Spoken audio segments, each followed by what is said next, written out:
Greetings from Tovarish Elgar, from the capitalist city of Brentwood, Essex. What's this Russian business? Well, today I'm going to show you what's in this mysterious flimsy cardboard box.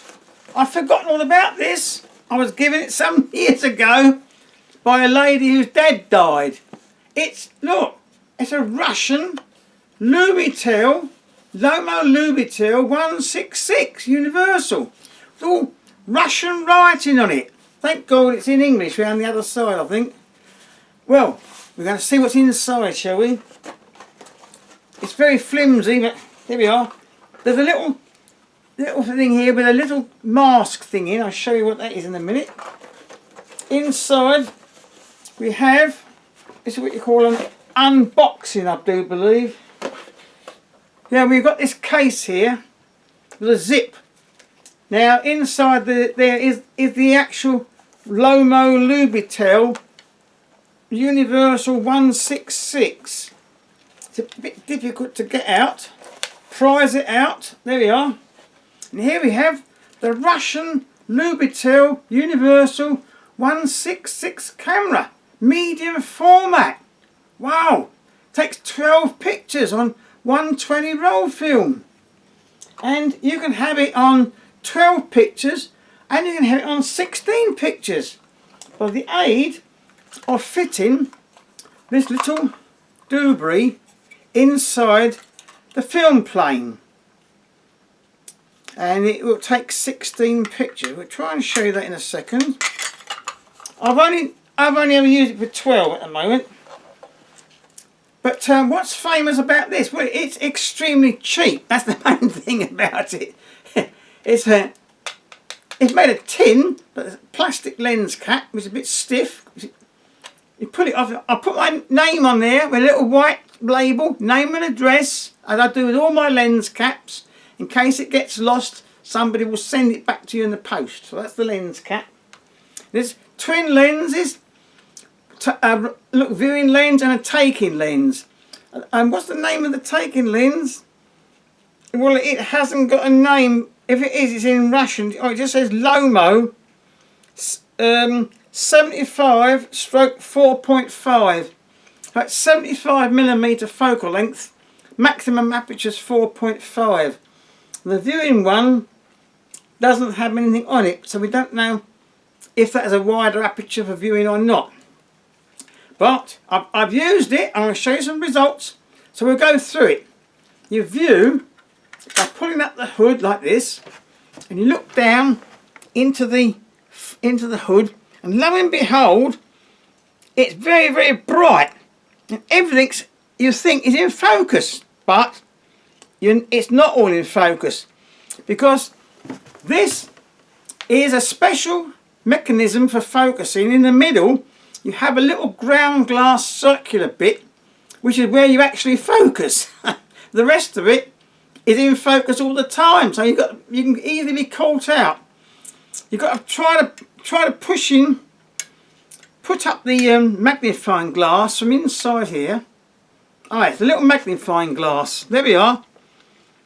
That's the magnifying glass, and you peer into there, and you turn the distance scales here, and it rotates both of them, top and bottom, and you go backwards or forwards on the tiny little circle of ground glass in the middle, and it goes in and out of focus. And when you think your snap it's sharp enough, then you can take a picture, but you can easily be caught out. It also has a direct vision viewfinder.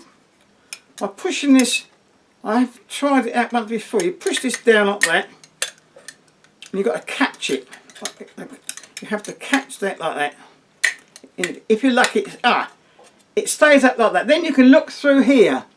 If you don't want to use the ground glass, you can look through there, like what they call a sports viewfinder. And it's not much good for close-ups, because you will get parallax problems because of the distance of the lens, one above the other. But it's okay for general views. It's a bind getting it out again. You've got to push the little rear plate and try to pull it up again. Everything on here is a bit stiff. But then, that's the focusing. Close it for the moment. How do you set the other controls? There's loads of levers, and you can easily, with thumbs and fingers, get all the levers all mixed up. The main levers for aperture and shutter speed are underneath here. You've got one lever here, which is a bright metal one, and that controls the shutter speeds. Here, it goes on a little ring there. So there's the shutter speeds. It's on the 60th at the moment, 125th, 250th. It goes from the 250th down to 1/15th of a second and brief time. Then, underneath here, you've got a little black one, little black lever. And that little black lever controls your aperture scale. And your aperture scale moves a little pointer from 4.5 to f22. Now, I've never used f22 because the light's never bright enough. But I've used it on full aperture. Then these levers here, one is to set the spring of the shutter, like this. And the other one, to take your snap, like that. There we are. So we've set, and also you've got to remember, you don't have any double exposure prevention device. We put it on the 15th so it sounds a bit longer. There we are, that's a 15th of a second. You can easily forget, you can get two pictures on one. There is the infamous Russian delayed action lever as well, around here. Now, Russian cameras, remember, always set the shutter first, then set the delayed action, like that, then press the lever to take, and it all whirs. All the little Russian cogs are all going. 10 seconds later, your snap may be taken. Yes, there it goes. Now, what other controls have we got? How do we put a film in first? We'll put the lens cap on. There's a narrow bit and there's a wide bit. Fits on like that. Don't want to put my fingers on the lens. You have to open the back by twisting the little knob here. There's a little white dot. You twist it clockwise, and if you're lucky, the back pops open like that. Now here's the aperture for your 12 exposures. If you want to put the 16 on, you have to take the frame. As I say, I've never used this yet. You put this. You take this frame. That should go into the back here to get 16 pictures on. No, I must admit, I've never used that one. Or is there another one under here? Oh, there's another one under here. I think there's another frame under here. It's like a sort of hidden. That's the only one that came with it. It should fit in the. It's like the rolly cord that I've got. 16 little adapter goes in the film plane for 16 frames. So how do you know if you've got 12 or 16? When you've got a little window here for 12, and if you're doing the 16, you move the little lever here, twist that round until the little red dot goes on the other side. And then that lines up with the 16 frames on your backing paper.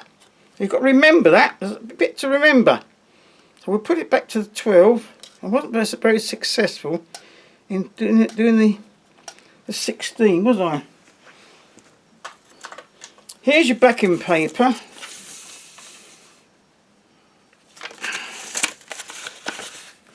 There. And then you can see that's the numbers for 16 at the top, and the middle numbers are for your 12. And that's what you've got to line up with a little red, through the little red window at the back. Sometimes it can be a bit dark. So you put your film in. I just load the backing paper. And then you have to put the backing paper, put the film in. Right, you put it in there. having pulled back a spring, you bring that over and you latch it into a slot in the take-up spool at the top. There's no automatic wind as there is with the posh Rolleiflex, because you're not paying Rolleiflex money, remember. There's a price on that box. It says £24.95. And I remember when they were cheaper than that in the 1970s. I tell you, you wind on your film and you close the back. Remember to put the little white dot here to its shut position, like that. Then wind it through, looking into the 12 exposure window until number 1 appears, and take your snap, and then wind it on until number 2 appears, take your snap, and so on until 12 are taken. Then wind off all the backing paper, and then when the film is taken, you can undo it and take out. I hadn't wound it all up. It's only luckily it's only the backing paper. And here it goes. There. Now, this was difficult getting it out. You've got to pull this knob here and pull the other knob here to get your film out for processing, like that. I didn't pull that knob first. I had the devil's own job to get it out. You've got to pull both knobs. So, what's it like? I've taken some quite good shots with it.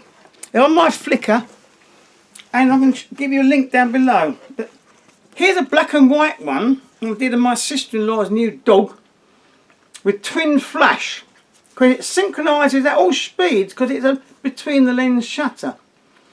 So that's a dog taken indoors with twin flash, which I'll show you in a minute, and it resolves all the details of the fur and the eyes, and trust me, under a magnifying glass it's all sharp. And then the first film I took was a couple of years ago with Brentwood and District Photographic Club to the Bluebell Woods, and that was out-of-date Fuji film. And there's one of our lady members there, Linda, in the distance. And that was on a tripod so I could stop down the lens. But it's resolved all the leaves, and the colour rendition is a bit strange because I put up the saturation a bit too much. But I can tell you the sharpness is extremely good. Now with this flash business, there's a little bracket on the side, and you can slide a flash in, which I did. You slide a flash into your little bracket, and then you have to be careful because the straps in it. This strap is dreadful. It's a plastic strap, and I'm going to have to take that off, I think. There. There's a small flash there. You bring the wire over and you plug it into your flash terminal there. So we switch it on. Then make certain you get it on a fairly fast shutter speed. So I took it all with a 2/50th of a second, the one of the dog indoors. We stick it at 250. Set the shutter all ready. And then I had my second flash with a slave cell. My sun pack, and with a slave cell at the bottom, and I could take the picture, firing it off from there, and have the sun pack held up high to the side, and it gave beautiful lighting. It was very, very good. Now, because I've got difficulty in holding two things at once, we can set the delayed action and see if I can show you how I did it.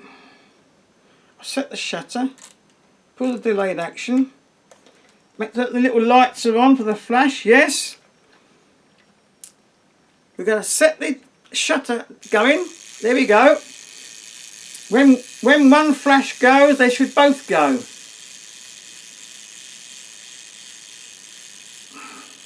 Yes, that one went. I got a quite good result with it. Well, the Russian LUBITEL is a bit difficult to view because of the cheap viewfinder, but the lens is amazingly good.